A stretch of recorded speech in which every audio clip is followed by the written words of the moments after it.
Ma bisogna dire che quando sono partiti 30 anni fa per fare questa manifestazione c'è qualcuno che ha visto il bisogno di fare e di portare a conoscenza la montagna e avvicinare quello che è la pianura, il consumatore alla montagna.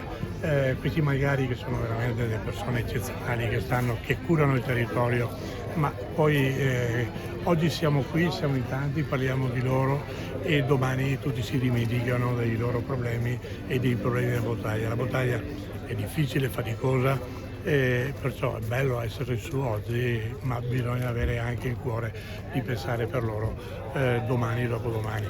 Sostanzialmente si fate tantissime cose, è arrivata la luce, è arrivata la parte elettrica, sì, l'acqua, però non basta.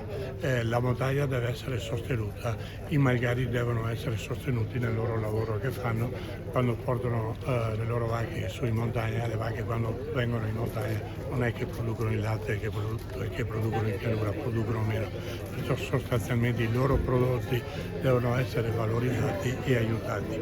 Qui un po' la politica, la provincia, la regione e naturalmente tutta la parte nazionale devono avere un occhio di riguardo, altrimenti la montagna sparisce. Se i magari spariscono, qui arriva il bosco e basta.